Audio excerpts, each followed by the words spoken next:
Hi, I'm Effie. This is What Effie Reads, and today I'm going to be looking back over the books that I had planned to prioritise in 2022.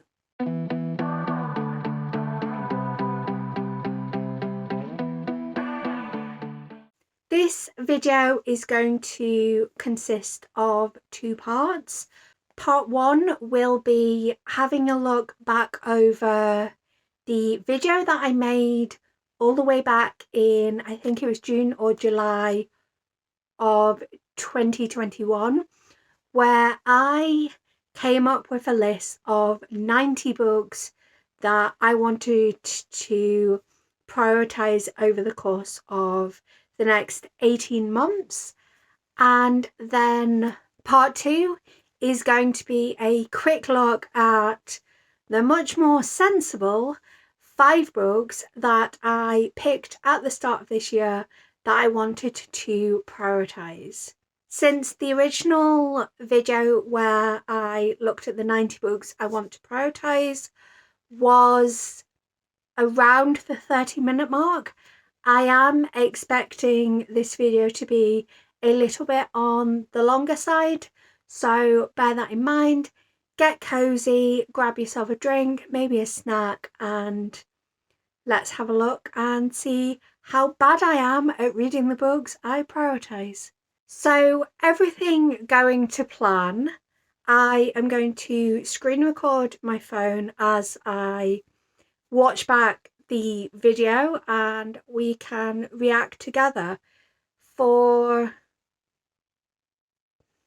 practical reasons, I guess, I am going to watch it at 2x speed, and let's watch what books I prioritised.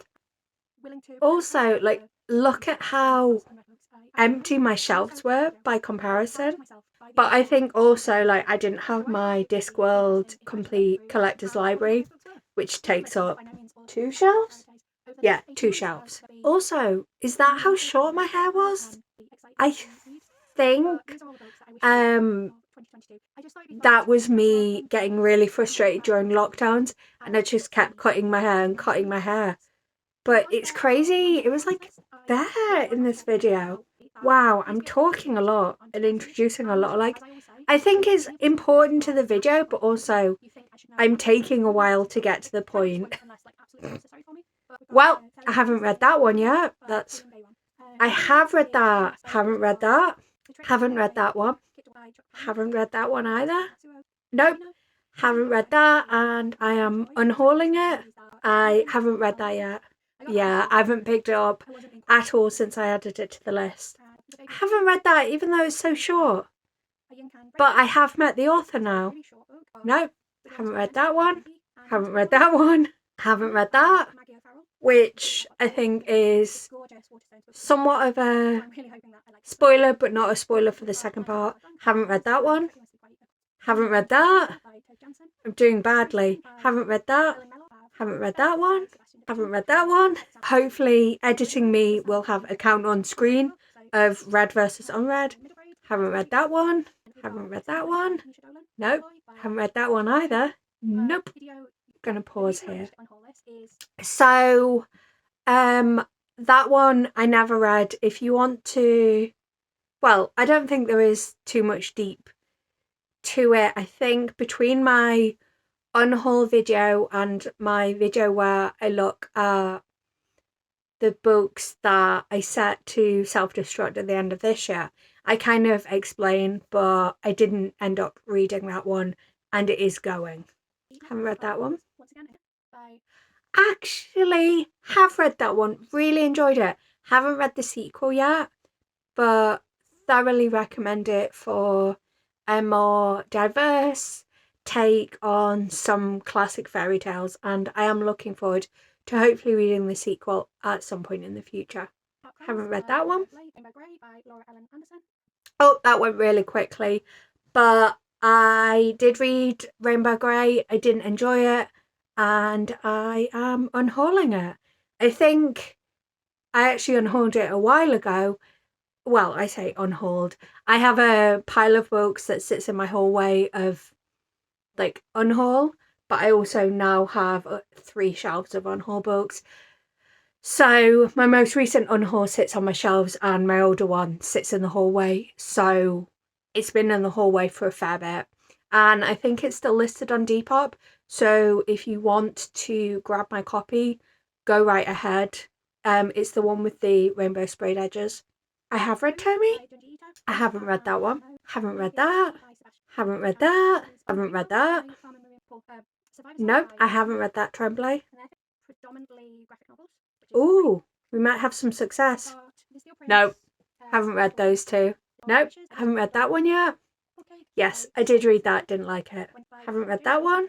Haven't read that one. I thought I was going to have more success with this section, but I guess not. I've read volume 1 and 2, but not volume 3 yet. Haven't read that one. Nope, haven't read that. Or that. Or that. Nope. Haven't read that. Nope, haven't read that. Nope. Nope, haven't read that. Nope, haven't read that one. Nope, haven't read that one yet. Nope. Nope. Nope, I haven't read it. Sorry, Shannon. I'll try and read it soon. Nope, haven't read that. Haven't read that. Nope, didn't read that. I have read that. I am getting rid of my copy. Nope, haven't read that one. Nope, haven't read that. I'm so sorry. I genuinely thought I would have read more of these on my list. I am over halfway through the video though, so hopefully. Nope, haven't read that. I've just realised that the description of this video has... No, I haven't read that. The description of this video has every book listed. Nope, not read that one. Yes, I read that. I actually read it over my 30th birthday. Nope, haven't read that one. Yes, I read that. Just going to pause a sec because I really, really, really enjoyed Amari and the Night Brothers. I thought it was really fantastic. And I haven't managed to find time to read the sequel, but I do own it and I'm looking forward to that in the future. That seems to be a bit of a theme as well. That's the second book where I've actually read the book on this list, but haven't read the sequel. But I thoroughly, thoroughly recommend Amari. Haven't read that one. Haven't read that. No, haven't read that. I did read that. I think I found it very middle of the road. Like, it wasn't an inherently bad story, but it also wasn't like the most amazing thing ever, if that makes sense. So yeah, it was fine, but I have actually read a book on this list, which feels like a rarity. Nope, I've not read that. Haven't read that one yet. Nope. Yes, I have read that one. Yes, I have read that. I'm just going to pause to talk about the last 2 books. So Skippy, I did very much enjoy. It's a little bit strange because one of the elements of it is that the author has like random notes in the margins at times, but it is a fun story and I want to read more from the story. But I think if you buy the omnibus editions, there's like 40, something crazy like that. And then obviously manga isn't particularly cheap. I do own, surprise, surprise, the second omnibus edition. And surprise, surprise, I have not read it. And with regards to Witches Steeped in Gold, I've talked about it a few times, but basically I read it, didn't enjoy it, mildly intrigued in reading the sequel, but waiting for the audiobook to come on Scribd. Nope, not read that one. Nope, haven't read that one. Not read that one. Not read that. Oh wait, no, yes I have actually.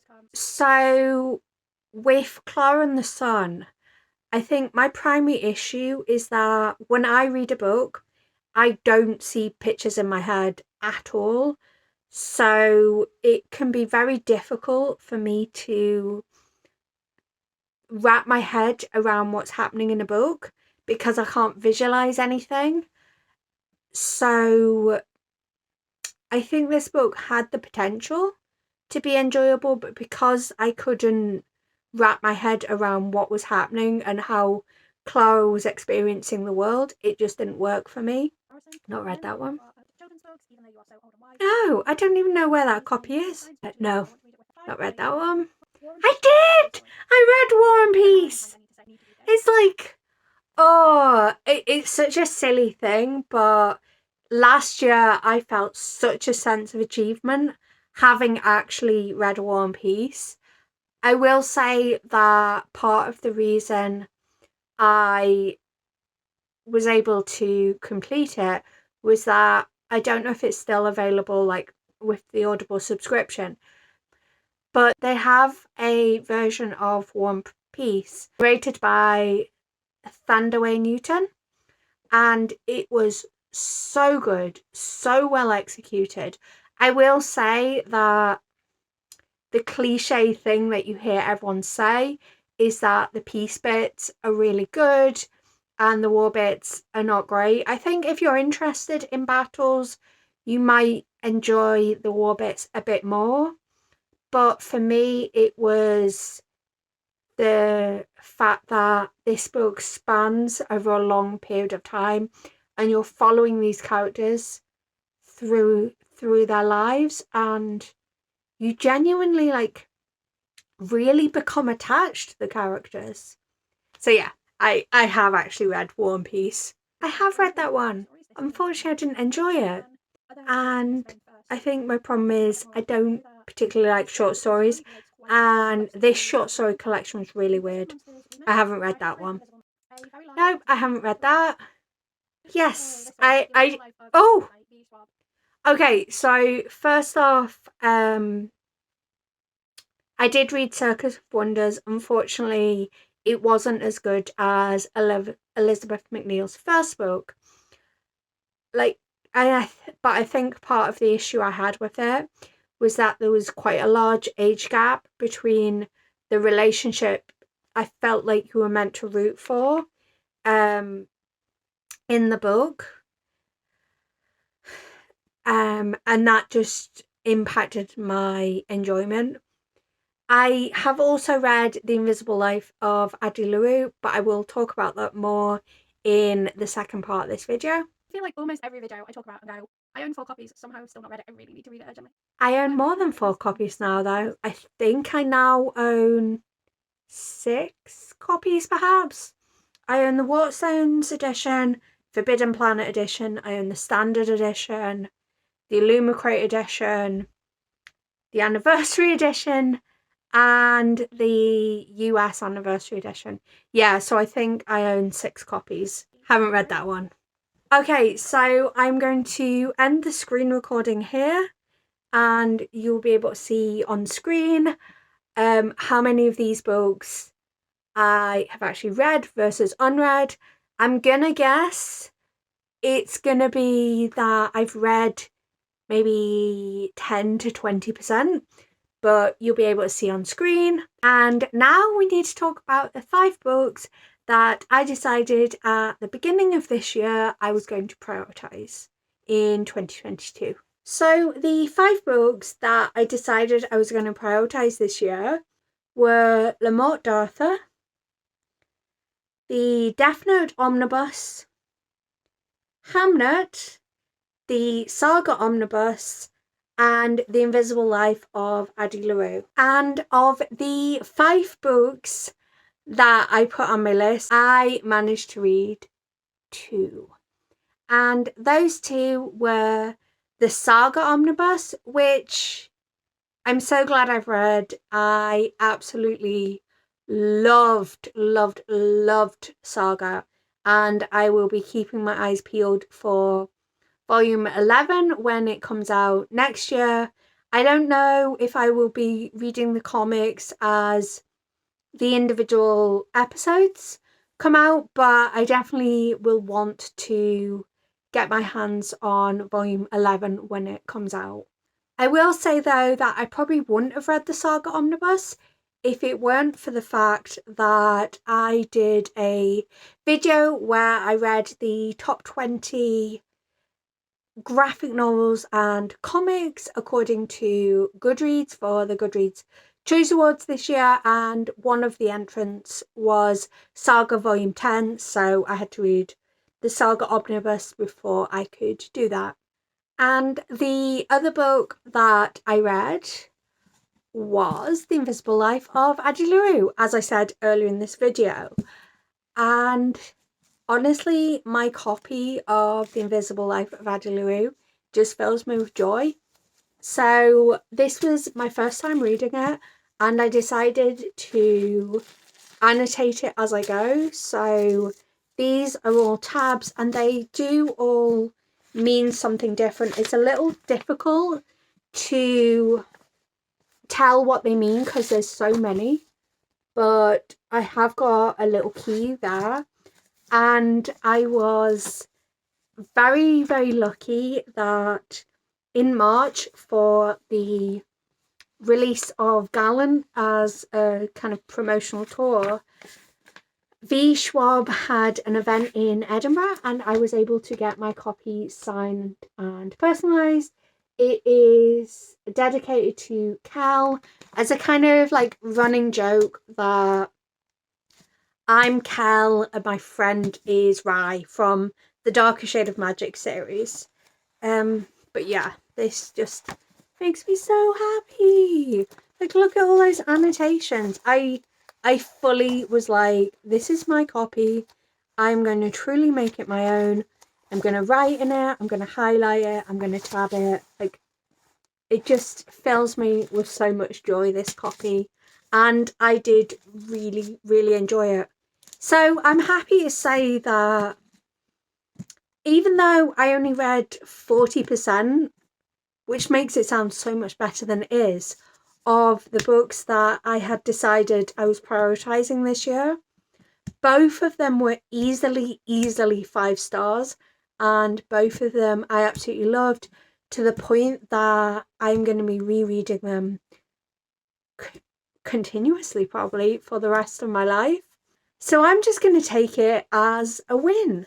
Let me know in the comments down below if you were prioritising any books this year and how you got on with reading the books that you had wanted to prioritise. But that's all I've got for you today. So until next time, love you. Bye.